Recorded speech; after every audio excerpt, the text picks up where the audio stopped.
হামজা চৌধুরী আশায় বাংলাদেশের ফুটবল পারফরমেন্সের চিত্র অনেকটাই বদলে যাবে, এমনটাই বললেন অন্তর্বর্তীকালীন সরকারের ক্রীড়া উপদেষ্টা আসিফ মাহমুদ সজীব ভুঁইয়া।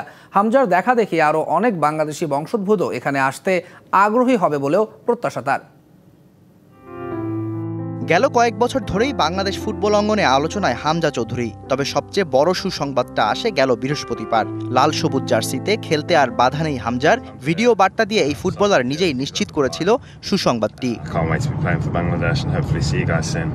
বাংলাদেশ ফুটবলের পারফরমেন্সের গ্রাফ একেবারেই সুখকর নয়, তাই প্রশ্ন হচ্ছে সেখান থেকে হামজা উদ্ধার করতে পারবে তো বাংলাদেশকে? চিত্রটা কতটুকুই বা বদলাবে? হামজা চৌধুরী অনুমতি পেয়েছে, এটা আমাদের জন্য একটা ভালো সংবাদ। আমরা এই ইয়া থেকে ফুটবলেও পরিবর্তন দেখতে চাই। ফুটবলেও আমাদের পারফরমেন্স আশা করি সামনের দিনগুলোতে ভালো হবে। হামজার দেখা দেখি সমিত সোমের মতো আরও অনেক বাংলাদেশি বংশোদ্ভূত ফুটবলাররা উদ্বুদ্ধ হবে কি দেশের জার্সি গায়ে জড়াতে?